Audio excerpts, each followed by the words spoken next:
Olá, meu nome é Márcio. No mapa mental de hoje, nós vamos falar sobre as funções orgânicas. Então, como já vimos, né, em outros mapas mentais, a gente pode classificar as substâncias como inorgânica ou orgânica. No mapa mental passado, a gente já viu, né, sobre a função orgânica e um pouquinho sobre uma classe em específico, né? Então, essa classe, ela é, né, baseada aí num grupo funcional. E por que elas são separadas em grupos funcionais? Porque elas possuem propriedades químicas em comum. Então, levando isso em consideração, neste mapa mental a gente vai ver outras classes, além dos hidrocarbonetos, tá? Então, aqui só uma revisão rápida, né? O hidrocarboneto são os compostos que só têm hidrogênio e carbono, né? Como nós temos aqui no exemplo, temos aí o butano, né? Então, relembrando aí como que se dá o nome ao composto, né? A gente tem aqui, são 4 carbonos. Então, são 4 carbonos, but, certo? Só tem ligações simples, né? Que neste caso está aqui exemplificado, an, terminação o, porque é um hidrocarboneto. Então, este composto é o butano, certo? Então, além dos hidrocarbonetos, né, a gente tem vários outros, como aqui exemplificado, um composto halogenado. Então, o que é um composto halogenado? Como o próprio nome já diz, é um composto que contém halogênio. Como a gente está falando de um composto orgânico, né, ele obrigatoriamente aí vai ter carbono e alguma coisa a mais para poder ser classificado aí como um composto halogenado, neste caso, né, sendo halogênio. Então, os compostos da família do flúor são juntamente ali com essa parte orgânica, né, formam aí os compostos halogenados. Então, nós temos aqui como exemplo este composto, né? Neste caso, como que ficaria o nome dele? Bom, se a gente tem aqui o cloro, né? Então, cloro. E nós temos um único átomo de carbono. Então, met. Consequentemente, somente ligações simples entre átomos de carbono, né? A gente só tem um. E a terminação O. E o que está ligado aqui, né? É basicamente um hidrocarboneto que está substituído um hidrogênio por um halogênio. Então, clorometano é o nome deste composto. Então, os compostos aí contendo os halogênios, sobretudo os de cloro, são compostos muito perigosos, porque eles formam radicais livres. Radicais livres são espécies instáveis e reagem muito rápido. Então, isso pode ocasionar aí diversos problemas, por exemplo, for entrar em contato com a nossa pele. Além disso, né, nós temos aí os conhecidos como CFC, clorofluorcarbenos, tá? Que são aí presentes em alguns agrotóxicos, né, que em teoria são proibidos, estava também presente em aerosóis, e esses compostos eles são altamente voláteis. Consequentemente, eles vão para a nossa atmosfera e lá eles formam radicais livres que reagem com o nosso ozônio, da camada de ozônio. E esse então é um dos aí fortes contribuintes para a deteriorização dessa camada de ozônio, tá? Que é o nosso filtro aí natural para os raios ultravioletas provenientes aí do Sol. Então, estes são aí os compostos halogenados. Em seguida, nós temos aí os grupos já iniciando aqui compostos oxigenados, tá? Então são compostos que vão ter o oxigênio na sua constituição. Temos aqui com o álcool. O álcool, qual que é a característica aí do nosso álcool? É um composto bastante familiar para nós, sobretudo este que está exemplificado aqui, né? É o nosso etanol. E por que que ele chama etanol? Nós temos então aqui dois átomos de carbono, né? Et. Somente ligações simples, e aí é interessante porque para classificar como álcool tem que ter apenas ligações simples, tá? Entre os carbonos. E temos aí a hidroxila, né? O grupo OH, que é frente à característica do álcool. Então, como é um álcool, a gente vai utilizar aqui o final da palavra para ser o nosso final da palavra também. Então, etanol. É assim que a gente dá o nome para os compostos alcoóis, certo? Então, né? Este aí é o etanol, que é o etanol que a gente utiliza no nosso dia a dia aí, né? Seja no álcool em gel, seja para abastecimento ou para limpeza de modo geral. Um outro exemplo que nós temos são os fenóis, tá? Então, observe que o fenol ele é muito parecido com o álcool, mas aí a distinção do seu grupo funcional é porque as propriedades são bem diferentes devido à forma com que são presentes na natureza, tá? Então, o que a gente tem aqui em comum? Né? Nós temos o grupo OH, né? Se observar somente aqui, né? Eu tenho um OH, mas agora qual que é a diferença aqui, né? O grupo hidroxila, ele está ligado diretamente a um anel aromático. Este anel aromático, por sua vez, né? Ele tem o quê? Uma alternância de ligações duplas em simples. Então, a gente tem carbonos que são insaturados. E insaturado não é mais álcool, porque o álcool tem como condição dos carbonos serem saturados, fazendo ligações simples. Então, quando a gente tem um anel aromático ligados diretamente a um grupo OH, eu tenho que chamá-los de fenol. Tá? Então, para este caso em específico, como que a gente dá nome ao fenol? Este fenol é conhecido como fenol, tá? Mas ele está dentro dessa classe aí de fenóis. Então, se eu quero dar o nome mesmo e o PAC dele, eu vou dar o nome em função desse grupo aqui primeiro, né? A hidroxila. Então, eu vou chamar de hidroxi.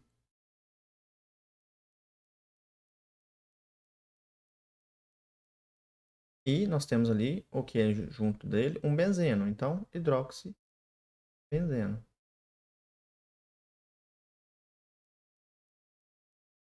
Beleza? Então, se a gente continuar aqui o nosso mapa mental, a gente vai chegar agora em uma nova classe, que é o enol. Tá? Então, observe novamente que o enol é parecido com o álcool. Nós temos ali o nosso grupo ali, hidroxila. Porém, a gente tem a presença de uma ligação dupla. Se eu tenho a presença da ligação dupla, não é mais um álcool. Tá? No caso, então, é um enol. Então, o enol ele vai ter como a sua nomenclatura aí. Eu tenho dois átomos de carbono, vai ser et, né? Nós temos ligação dupla, né? Então é en e a terminação é ol. Então esse é o etenol. Ou então, né, simplesmente considerar que dois átomos de carbono é et e a palavra enol, né? Etenol. Então este é o nome aí para os compostos que têm ligações duplas entre carbonos e o grupo OH. Continuando, nós temos os éteres. Éteres, eles têm compostos aí que têm um heteroátomo na nossa cadeia carbônica. Então, o que é o heteroátomo? É o átomo diferente. Então, nesse caso, né, o oxigênio, e essa é a característica do éter. Logo, como que a gente dá o nome para esse composto? A gente vai basear em função da cadeia principal. O que eu considero como cadeia principal? Eu considero aí o oxigênio como o divisor das cadeias, e considero a cadeia principal aquela que for maior. No nosso caso, a gente não tem uma cadeia maior, né? Dos dois lados são iguais. Se eu tivesse uma cadeia maior, eu daria prioridade a ela na questão do nome, tá? Como não tem diferença, eu vou utilizar aqui a sequência lógica, tá? Da esquerda para a direita. Então, se nós temos dois carbonos, qual que é o nome que eu dou? Né? Dois carbonos, et. Por ser um éter, a gente coloca aqui no meio a palavra oxi. Tá? Então, é tóxico. E o restante a gente dá o nome igual ao hidrocarboneto. Temos dois carbonos, et, ligação simples, an, terminação o. Então, etoxi-etano é o nome desse éter, certo? Os éteres, eles são utilizados aí, sobretudo, como solvente de óleos e gorduras, e também é utilizado na medicina para fins anestésicos. Tá? Além do éter, nós temos aí o aldeído. O aldeído agora, além de ser um grupo, né, tem uma função oxigenada, uma vez que tem oxigênio ali, nós temos também uma nova classificação aqui, é a presença do grupo carbonila. Então, nós somos os compostos carbonílicos. E o que é a carbonila? Tá? A carbonila nada mais é do que a presença de uma C dupla O. Tá? Então, se eu tenho a C dupla O, eu tenho um composto aí que é carbonila. Tá? Então, neste caso, deste aldeído, como que seria a representação dele aí? Observem que o aldeído ele tem a carbonila,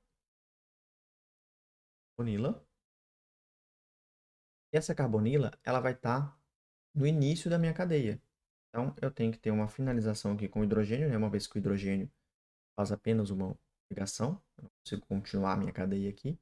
E do outro lado a gente tem uma cadeia carbônica aí, que eu vou chamar de R, pode ser qualquer cadeia aí carbônica, né? Então, essa é a característica do aldeído. Tem que tomar cuidado porque ela pode confundir com outras funções aí carbonílicas que a gente vai ver mais para frente. Então, essa é a ideia aqui geral de um aldeído. Qual seria o nome deste aldeído aqui? Bom, nós temos quantos carbonos? 1, 2. Se eu tenho 2 carbonos, 7. Ligações simples, carbonos, AN. E eu pego o final aqui, partindo aí da palavra aldeído, tá? Al. Este é o etanal. Tá? E é este camarada aqui, o etanal, que é formado no organismo quando a pessoa ingere álcool. Tá? E este composto é o que vai dar ali o desconforto de dor de cabeça e enjoo proveniente aí da ressaca. Além do aldeído, nós temos a cetona. Cetona, provavelmente você já ouviu falar, mas especificamente da acetona. A acetona é o composto que está representado aí no exemplo. Tá? É o nome comercial de uma cetona. A gente vai aprender o nome químico daqui a pouquinho. Primeiro vamos entender que a característica. Qual que é a diferença da cetona para o aldeído? Eu tenho a C dupla O, uma vez que também é um grupo aí que tem carbonila, né? Porém, essa C dupla O agora ela vai estar entre cadeias carbônicas. Tá? Então, eu levo em consideração aqui que de um lado eu tenho uma cadeia carbônica e do outro lado eu tenho uma cadeia carbônica, que não necessariamente precisa estar do mesmo tamanho. Neste caso aqui é do mesmo tamanho, né? O que a gente tem aqui então? Vou dar um nome para esse composto. Eu tenho 3 carbonos. Se eu tenho 3 carbonos, prop. Eu tenho somente ligações simples entre os átomos de carbono, an. O final para a palavra, para o composto cetona é ona. Então, propanona.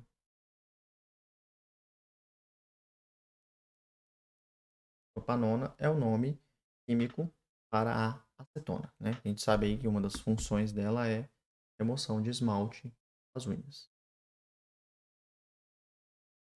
Dando continuidade, nós temos aqui o ácido carboxílico. O ácido carboxílico é um composto que também vai ter aí a presença da carbonila. Tá? Vou apagar aqui para não ficar muito confuso. E a gente tem então agora ó, a carbonila. Porém, qual que é a diferença dos demais aí? Essa carbonila ela vai ter que estar ligada a um OH, uma hidroxila, e a uma cadeia carbônica. Beleza? Então, se ele é um ácido carboxílico, significa que ele tem propriedade ácida, que a gente já viu nos mapas mentais anteriores. Consequentemente, ele em solução aquosa, ele pode doar o seu próton, tá? O íon aqui H+, que é este H aqui. É ele que vai sair e vai formar, então, aí a minha base conjugada, certo? Mas, então, como que é a estrutura aqui do exemplo? Está aqui. E qual que seria o nome desse composto? Né? A gente conta o número de carbonos, nós temos aí 2 átomos de carbonos. Então, é um ácido, né? A primeira palavra que vem é ácido, para explicar que é um ácido. 2 carbonos, prop. Ligações simples, an. Quando é um ácido, a terminação é oico. Então, este é o ácido propanoico. Tá? O ácido propanoico é o também chamado de ácido acético, que é o ácido presente aí no vinagre. Tá? Então, como ele é um ácido, se eu reagir esse ácido com uma base, eu vou formar um sal desse ácido. Né? Então, se eu pegar este exemplo aí, pegar o ácido propanoico e reagir com uma base, com hidróxido de sódio, por exemplo, vou formar o composto que está aí no nosso exemplo. E como que eu dou o nome para esse composto? Bom, nós temos 2 átomos de carbono. Tem 2 átomos de carbono, é prop, certo? Temos ligações simples. Quando é um sal derivado do ácido, a gente termina aqui com oato.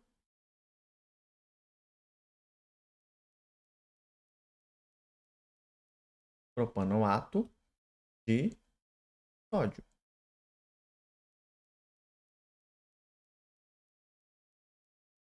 Tá?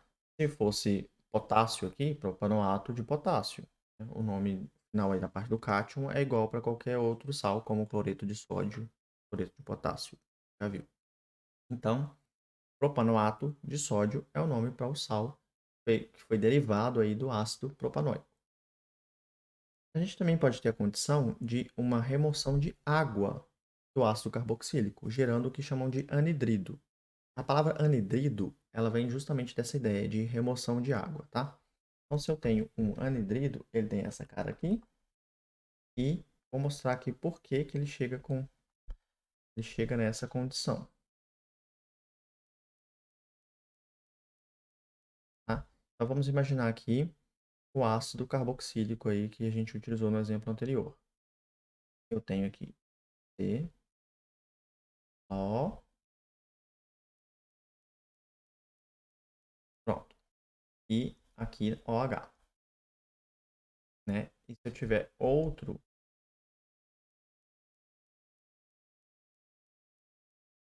C dupla O, CH3. Aí o que acontece? Se eu remover uma água, ou seja, se eu pegar, deixa eu de outra cor, se eu pegar um hidrogênio deste ácido e o OH do outro aqui, eu estou removendo uma molécula de água, certo? Está saindo água. Se saiu a água, o que que vai formar? Vai ficar ó, a voz está sumindo. C dupla o oxigênio ficou aqui e o restante ali. C dupla O, CH3. Então, essa aí é uma junção de 2 moléculas de ácido. Quando eu removo a água, forma então um anidrido. Tá? O nome desse composto vai ser anidrido, para indicar aí que eu removi uma molécula de água de um ácido carboxílico, né? É o anidrido. E de qual ácido carboxílico que eu removi? Nesse caso foi do ácido propanóico. Então, anidrido propanóico. Se eu tivesse removido a água partindo de 2 ácidos diferentes, eu daria o nome em função aí dos 2 ácidos. De um lado, por exemplo, se fosse do ácido propanóico com ácido butanóico, ia ficar anidrido propanóico butanóico, tá? Dando a entender aí que uma cadeia veio do ácido propanóico e a outra do ácido butanóico, certo? Então, dando continuidade aqui, nós temos os ésteres, tá? Os ésteres, cuidado também para não confundir com éter ou com outra estrutura pela a parte estrutural, tá? Mas os ésteres, eles têm uma característica aqui que eu diria que é semelhante um pouco à cetona e um pouco ao próprio éter, tá? Então, por quê? Vamos lá. O que eu tenho de comum com uma cetona? Eu tenho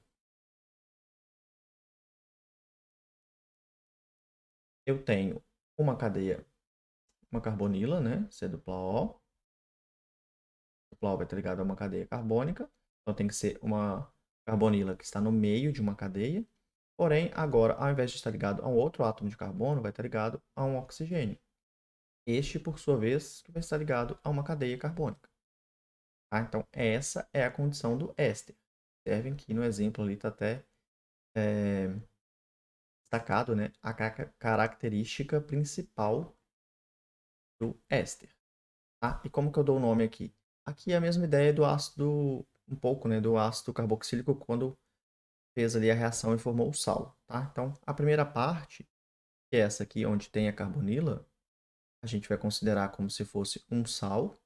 Então, nós temos dois carbonos et, né, ligação simples an, como é semelhante ao sal, vai ficar etanoato de. No final, nós temos um único carbono, né? Então, é met. A gente vai considerar aqui como se tivesse sido uma troca, tá? Eu troquei aquele hidrogênio do meu ácido carboxílico por um grupo aí, por um radical. Neste caso, qual que é o radical? O único carbono é o radical metil. E mais a palavra, mais a letra A. Tá? Então fica etanoato de metila.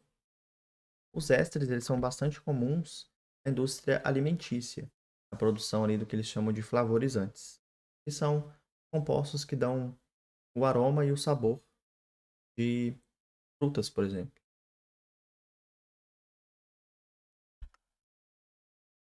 Além do éster, nós temos aí o último grupo carbonílico, que é a amida.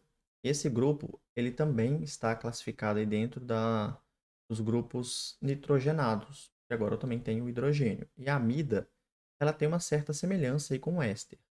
Observem que ao invés de ter o oxigênio, eu troquei aqui por um nitrogênio. Essa aí é a distinção dos dois. Então, eu tenho C+O, uma cadeia. Essa carbonila está ligada a um nitrogênio.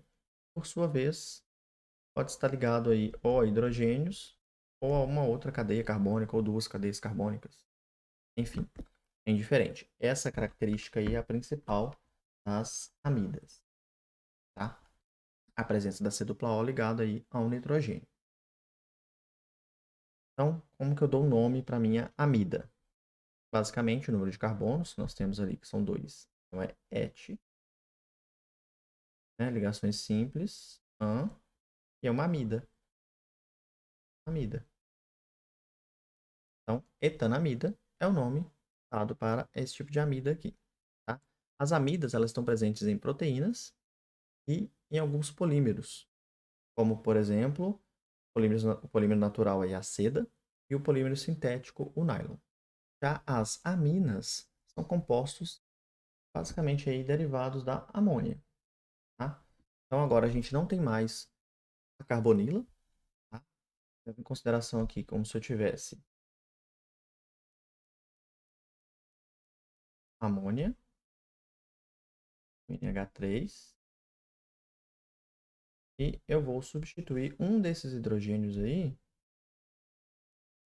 substituindo ele aqui, por uma cadeia carbônica. Tá?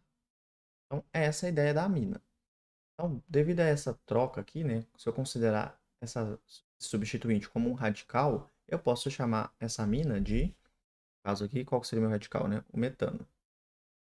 Um radical, já que é radical, né, seria metil. Então, metil mais a palavra amina. Metilamina é o nome dessa amina. Ou eu posso chamar também, né, se eu não considerar como um radical, como eu tenho um único carbono é met, ligações simples é an, mais a palavra amina. Tá? Também está correto. Metanamina. Então, este aí é o exemplo que está especificado. As aminas, elas estão presentes no famoso cheiro de peixe.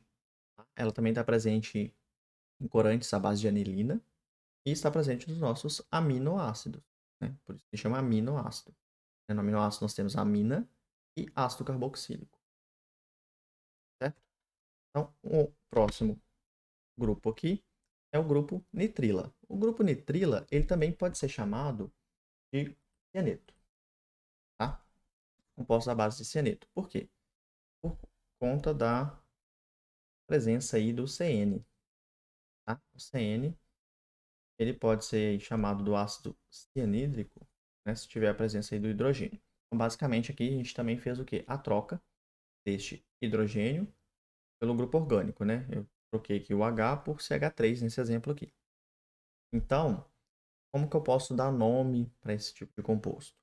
Se eu chamá-lo de nitrila, eu vou levar em consideração o número de carbonos, porque nitrila seria só em função do nitrogênio.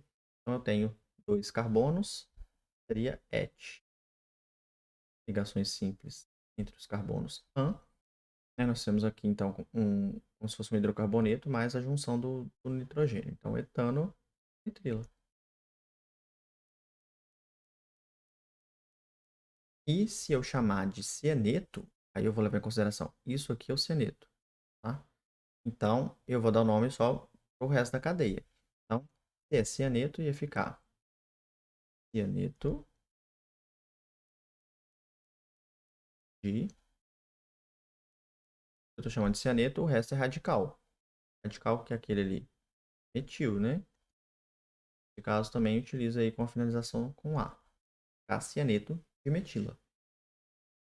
Compostos nitrílicos aí, eles são compostos bem perigosos, tá? Por quê? Porque no nosso organismo, ele pode formar aí o nosso ácido nítrico, e uma vez que forma o ácido nítrico, ele pode impedir com que uma enzima específica capte o oxigênio que nós respiramos. Consequentemente, as células sem o oxigênio, elas vão morrer, e se tiver uma concentração muito grande, isso pode levar ao óbito da pessoa mesmo, né? Então, esses compostos são bem perigosos. A presença desses compostos em sementes de maçã, pêssego, por exemplo, mas é uma quantidade muito pequena, então não chega a ser algo perigoso. E uma concentração maior é presente na folha da mandioca brava. Provavelmente você já ouviu falar aí do perigo da mandioca brava, justamente o perigo vem da presença aí dos compostos nitrílicos em sua composição, certo? Então, dando continuidade aqui, um outro composto que nós temos aí à base de nitrogênio, e neste caso também de oxigênio, são os nitrocompostos, tá? Os nitrocompostos, eles têm aí a presença do grupo nitro, que é o NO2, tá? Esse grupo nitro ali, ele é derivado do ácido nítrico, tá? HNO3. Então, devido à presença aí do NO2, o composto ele pode ser inofensivo ou venenoso, tá? Se for cadeias abertas, com o nitrocomposto aqui, são compostos inofensivos. Porém, com a cadeia aromática, nós temos aí compostos que são venenosos. Então tem que tomar cuidado aí na manipulação. Esse tipo de composto ele é utilizado muito aí na indústria química, na produção aí de diversas reações orgânicas, tá? São chamadas as reações de substituição. Neste caso em específico, a gente tem um nitrocomposto aromático. Como que eu dou nome para esse composto? Bom, se é um nitrocomposto, eu vou dar um nome em função do nitro, mais o restante que tem nele ali. Neste caso, nós temos um benzeno, né? Então, nitrobenzeno. Simples assim. Tá? Se fosse um nitrobenzeno de cadeia aberta, vamos supor com 6 carbonos, e somente ligações simples, né? Ia chamar nitrohexano. E, por fim, já tinha passado aqui sem querer e eu nem tinha visto, nós temos as funções que também é oxigenada, porque tem o oxigênio, mas também temos o enxofre, tá? Então é uma função aí que tem a presença do enxofre, que é o ácido sulfônico. Então, o ácido sulfônico é semelhante aí à ideia do nitrobenzeno, que é basicamente derivado do nosso ácido sulfúrico. Esses compostos, eles são bastante utilizados, sobretudo aí na produção de detergente. Neste caso, como que a gente daria o nome para esse composto? É um ácido. E, além de ser um ácido, ele tem a presença aí do grupo sulfônico, né? E é um benzeno. Então, ácido, benzeno, sulfônico. Esse seria, então, o nome para este composto. Tá? Então, aqui a gente viu uma ideia geral das principais funções orgânicas e um pouquinho aí de onde elas são aplicadas e revemos aí um pouquinho sobre como dar nome a esses compostos. Feito isso, eu espero vocês no nosso próximo mapa mental.